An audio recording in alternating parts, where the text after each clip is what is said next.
دی city school Charsadda میں منعقدہ spring festival میں بچوں نے پاکستان کے تمام صوبوں کی روایتی لباس پہن کر مختلف خاکے اور ٹیبلو پیش کیے اور قومی اور ملی ترانوں کے ذریعے شرکاء کا داد بھی وصول کیا۔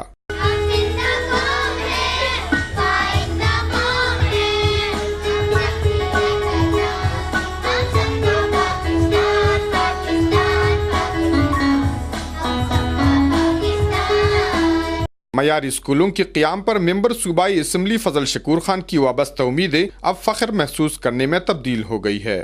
فخر اس بات پہ محسوس کر رہا ہوں کہ چارسدہ میں اس اسٹینڈرڈ کا اسکول ہے اور میں انشاءاللہ تعالی یقین کے ساتھ کہہ سکتا ہوں کہ یہ بچے اور یہ اسکول جو ہے یہ اس ملک کی ترقی میں بڑا اہم کردار ادا کرے گا انشاءاللہ۔ اسکول پرنسپل شبنم آراکیانی بچوں کو اچھی شہری بنانے کے لیے صرف تعلیم پر نہیں بلکہ بچوں کی بہتر تربیت پر بھی یقین رکھ رہی ہے۔ تعلیم کے ساتھ ساتھ تربیت کی امپورٹنس کوئی انکار نہیں کر سکتا سر، اور مجھے پورا یقین ہے کہ یہ ہمارے بچے جو ہیں یہ ایک محب الوطنی کے ساتھ کے احساس کے ساتھ بڑے ہوں گے اور ملک کے اچھے شہری بنیں گے۔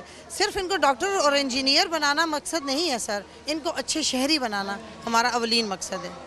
فلسفہ تعلیم ہی بچوں کو امن و ترقی کی راہ پر گامزن اور ملک و قوم کی خدمت کے قابل بنا سکتی ہے، جس میں محنتی اساتذہ ملک کی تقدیر بدلنے میں کلیدی کردار ادا کر سکتے ہیں۔ کفایت اللہ یوسف زئی، آج نیوز، چارسدہ۔